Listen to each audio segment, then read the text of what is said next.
Good morning / the afternoon. If this is your first time, I'm Kyle, and this is going to be a slightly different type of video for our channel. So if you were with us in our last video, you'll know what's going on. If not, I'm glad you tuned in.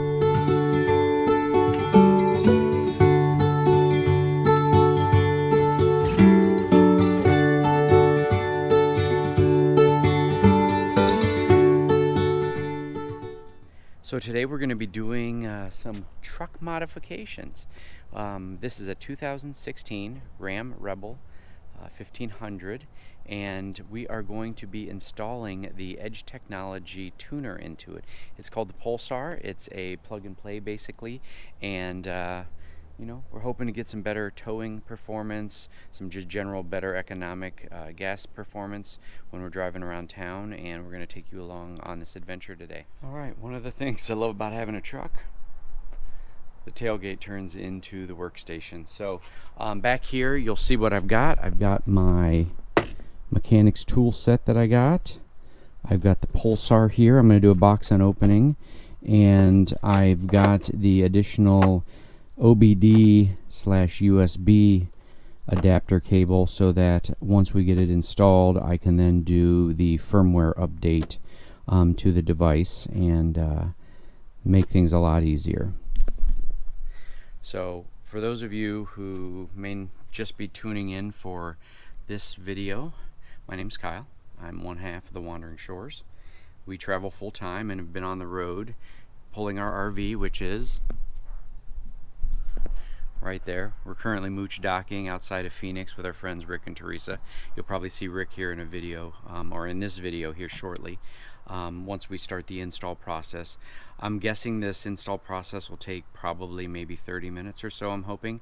And I'm going to walk you through most of the steps, but not every single minute of it. I don't want this to be a 30-minute video. And so let's get to opening the box. I'm going to set you down here so that you can see. And all right, hopefully you can see me here in this video. I got you propped up inside the bed of the truck. Just real quick, OBD to USB cable right here. I bought this from the Edge Technology or Edge Performance.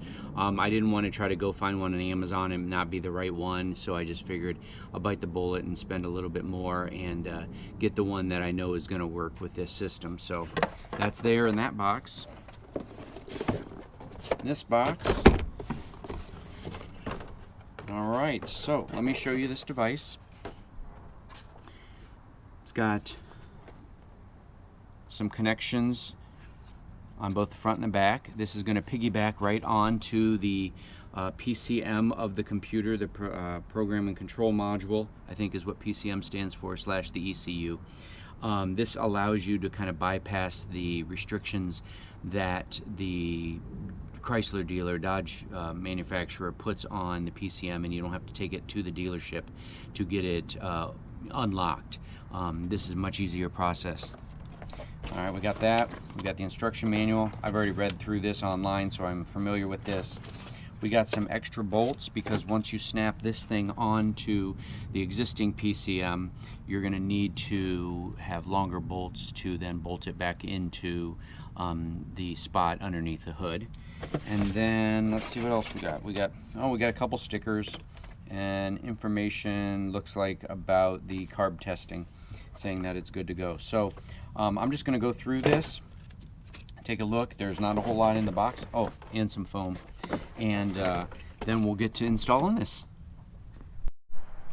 Take you around front here to the front of the car, the truck. First thing I did was disconnect the negative terminal of the battery. Anytime you're messing around with electronics, you definitely don't want to chance screwing things up. So I went ahead and disconnected the negative terminal. That is a 10 millimeter bolt, or 10 millimeter bolt, so I used a 10 millimeter socket. And that's pretty much the only socket I'm going to need outside of these hex nuts, and I'm going to figure out what size these are here shortly. These are the new bolts that will end up connecting the Pulsar to the PCM and then to the wall of the truck. But I haven't gotten that far yet, so I'll keep you posted on that.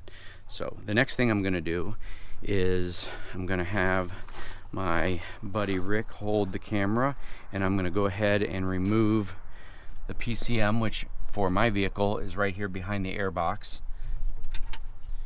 Big silver thing right here.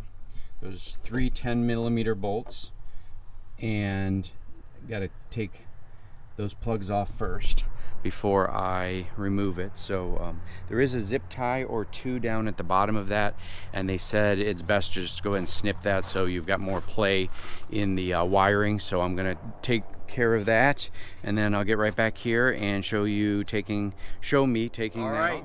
I got Rick out here with me. He's helping me with the install now. He's the official reliable cameraman. I'm gonna go ahead in here. I'm gonna use the 10mm socket, and I'm gonna go ahead and remove these. Oh wait, sorry, I forgot one thing. I gotta remove these plugs first. So I'm gonna press down on this little tab and bring that up like that.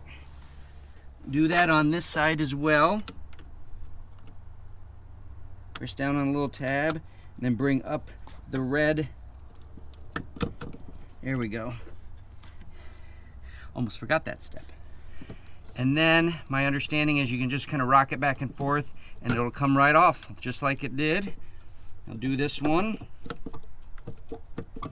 This one's got a little more action. There we go. We got both those off. So I'll just kind of push those as best as I can. I've removed that zip tie that was holding it on. Actually, there's another zip tie down there, but I'll get that in a minute. So let's go back to the 10mm socket set. Let me go ahead and remove these. Just kind of loosen it. And I can probably get it with my fingers. These bolts are not very long. Yeah, you can see they're probably only 2 inches, 1.5 inches. There's one of them. I'll get the one down on the bottom so the top one holds steady.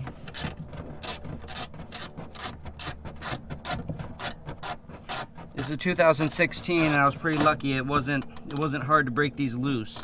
So hopefully for you, if you're planning to do the same thing, you'll have the same easy time. There's the second bolt.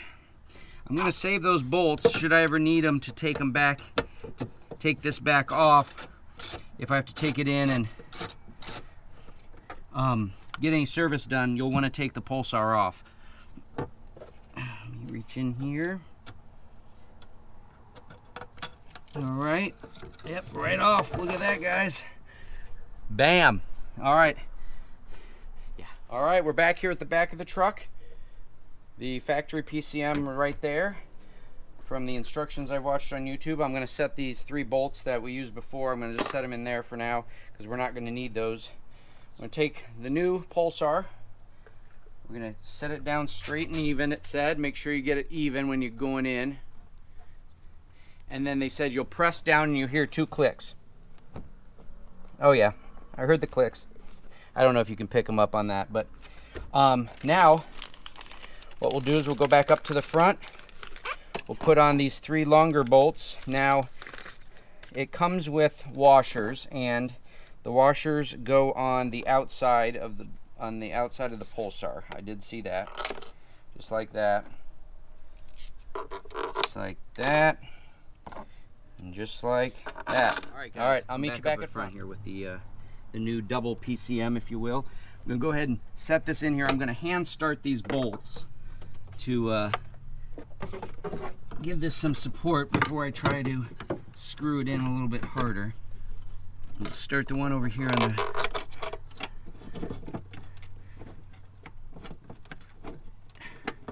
For those of you watching at home, I found out that the Allen wrench is a 5/32 Allen wrench. So I had to make a little adapter to be able to tighten these with my ratchet. But I got that started. And then so again, there's only 3 bolts to hold this puppy on.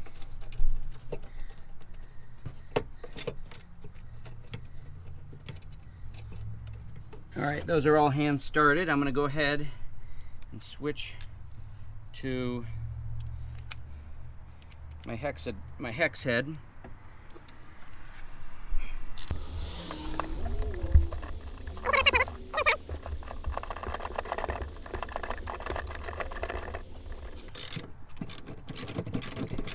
If you can get a drill in here, it'd probably be a little bit easier with low torque.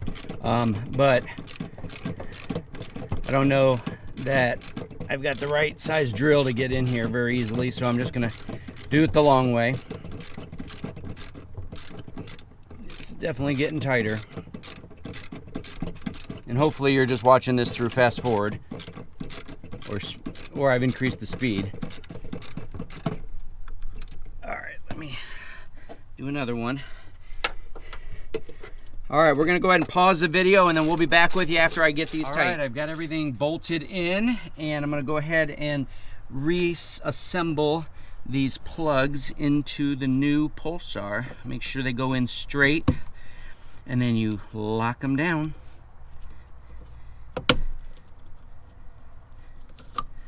Just like that, it clicks. Do this one.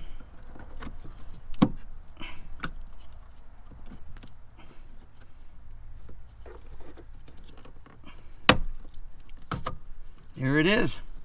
All right, so next I'm going to reconnect the negative. I'm not going to show you that, but then we're going to take you inside and show you the setup from the inside now that this is connected. But that's it, folks. Probably took us 15-20 minutes in total to get to this point. I'll reconnect the negative to the battery and we should be good. We'll see you inside. All right, we are here in the cab of the truck. I am going to turn the camera on to, or I'm sorry, not the camera. I'm going to turn the truck on to run, but not start the engine, which in my case is two tags. And then what we do is you go into the menu. Well, let me shut this door. You go into the menu here on your steering wheel and you'll be able to toggle up to the setup screen. And then basically you can follow the instructions from the setup screen or from the book, and it'll tell you to make sure that your center indicator is set to audio. So in my case, it's already set to audio, so I don't have to do anything. But for some folks, they have that as something else. And you just set that to read the audio, and that'll allow you to use your restore and set cruise control buttons to shift from one tune to the other. So let me show you how that is. Let me open the door here, turn this off. I'm gonna go ahead and start the truck up.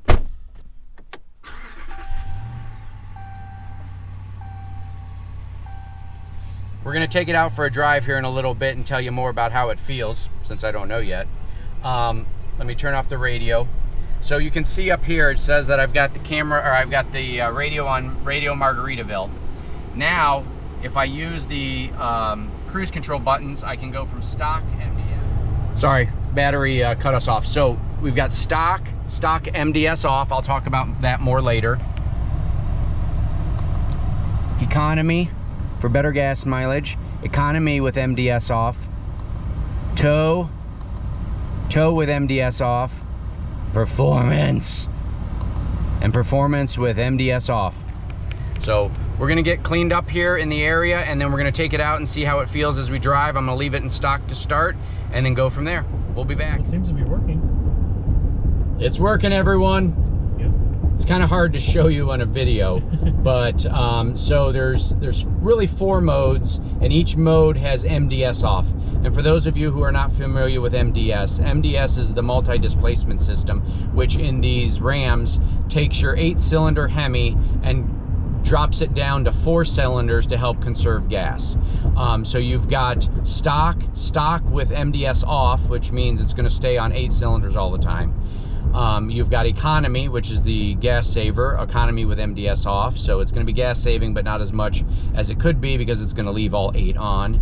It's got tow with MDS off. I'm looking forward to really testing that out here in about 2 weeks when we head down to our winter destination outside of Yuma. And then it's got performance with MDS off. So just as a point of reference, as Rick and I were driving around, I set my pedal right at a certain speed, 55 miles an hour, and I toggled up, and as each increment went up. So when I went from standard up to eco, past eco into tow, the engine revved significantly different, and you started to accelerate without even pressing the pedal. And then with performance, it's very noticeable. You know, the pick up and go is a lot better. You know, I think the average on the website said you get somewhere between 10 and 20 horsepower and around 40 feet of torque bonus from this tuner. So highly recommend this. We'll be giving you an update on how it's working for us and our gas mileage that we're actually getting when we get back on the road, especially with towing, but even when we're cruising around. But I got to fill up the gas tank first before we kind of get a real true driving evaluation. So if you got any questions, put them in the comments below. Sorry we deviated a little bit from our normal RV videos, but I thought this was important. We're doing a rig update, or a rig upgrade to our truck to hopefully get some better gas mileage and a little bit better towing capacity. So thanks. Hit the comment, or I'm sorry, leave comments, hit the like button, hit the notification bell, and of course, please subscribe to our channel. Thanks everyone. See you next week.